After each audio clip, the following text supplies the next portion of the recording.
Hey guys, I'm Dan with Create Minis, and this week I'm going to show you how to take awesome pictures of all that hard work you did painting up your miniatures.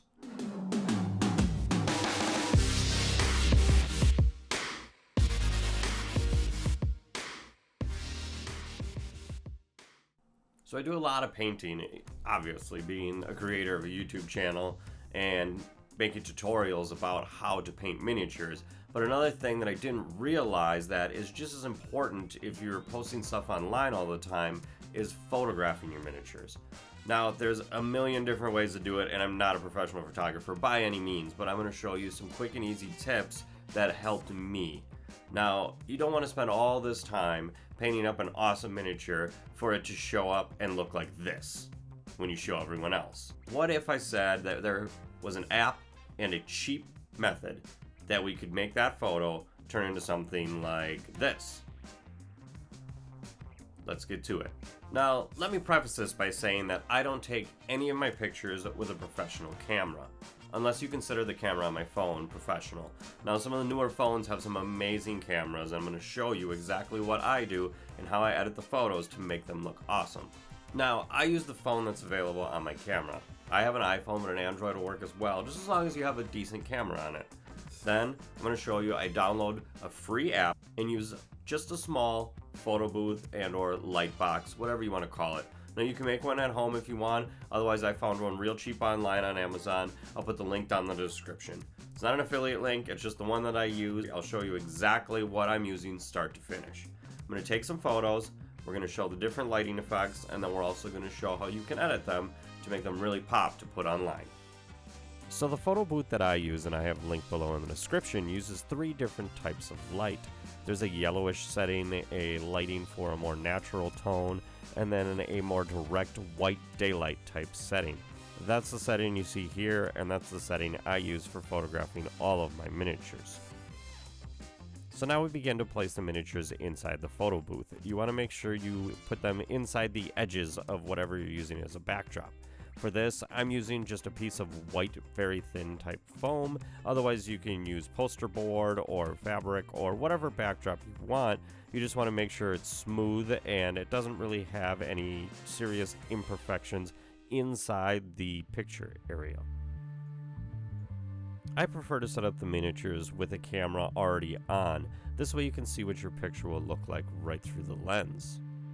Arrange the miniatures so that way you can see each individual piece and avoid any large voids between the groupings. You want them to look like a cohesive unit.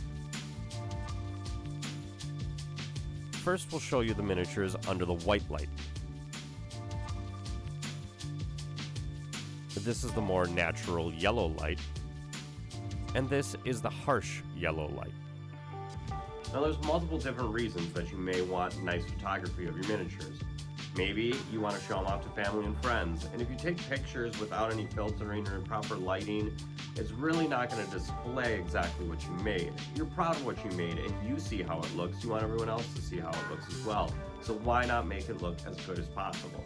Here are the actual photos taken from the clips. As you can see, the dark yellow light really doesn't portray the models accurately.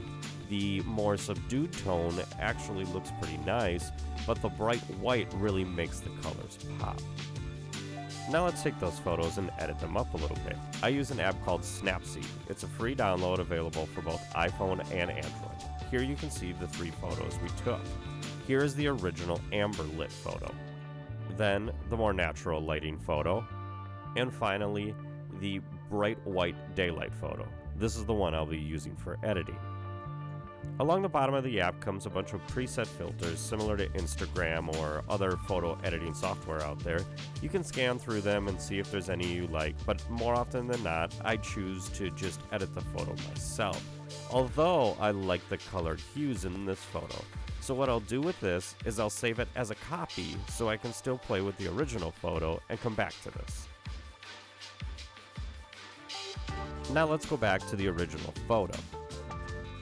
Using the Tools tab at the bottom, we will use the upper left option Tune Image. This brings up our many options to adjust the original image, starting with brightness. Swiping left to right will adjust the brightness lighter and darker. You can also push the center of the screen to see the original photo without the filter. Next, we have contrast. The contrast is going to help us really define the colors and also make that background start to disappear. Then we go to saturation. I'll tune this up just a little bit to really make the colors pop a little more, followed by ambiance. This will really make the background disappear by lowering it. It'll make the colors flush out more and make the background fade away. Now we move to highlights and shadows. Highlights will lighten and darken the light areas, and shadows will lighten and darken the dark areas. Finally, there's an option for warmth. You can add blue hues or a little bit more yellow hues to your photo, however you like. Finally, I will go under the Details tab and adjust the structure.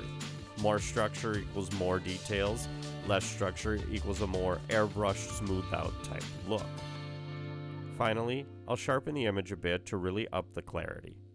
At this point, the image is more than ready to be exported. But if you'd like to tweak it a little bit more, I'd recommend cropping.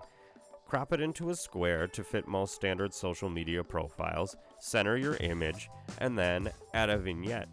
The vignette will take the overall image and darken the borders while keeping the center light.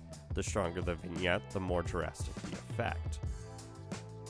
The shadow will help create a little bit of depth, but you don't want to darken it too much on the borders to drown out your figures. And there you have it. It's the same photo with a little bit more artistic flair.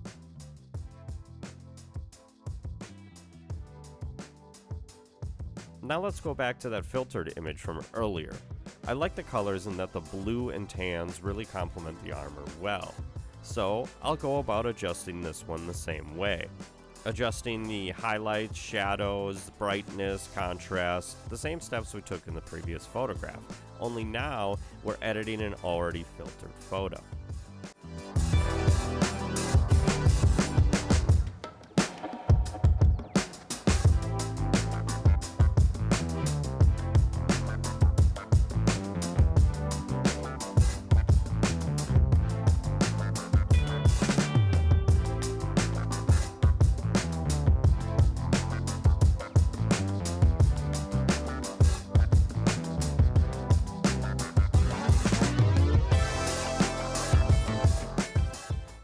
With the editing complete, let's crop the photo and better center the image.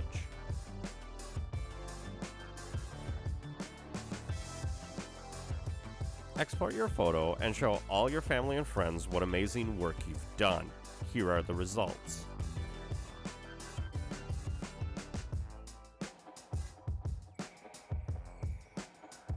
So that's it, guys. Quick and simple. This video is a little bit shorter than what I usually do, but I just felt that this was something that was interesting to me and something I kind of take for granted. I do it daily, basically, and I see a lot of photos that people post online, and this could really help improve some of those. If you like this type of video, hit that like button, drop me a comment down below, let me know if I should do more videos like this or just stick strictly to painting tutorials. What do you guys want to watch? The channel's for you. If you are looking for my next video, hit that subscribe button. It'll help remind you and it'll help out the channel. Also, if you really want to help, like my buddy Hal, you can join my Patreon. I do this as a hobby. This isn't my job. I have to work a day job like everybody else, so anything from patrons helps out immensely. There's also links to all of my social media accounts in the description below. And I want to challenge a couple of you out there who are painters to take some good pictures, send them my way, whether it's Instagram, Facebook, or even my email. I want to see what you guys do with this information. And until then, keep on creating.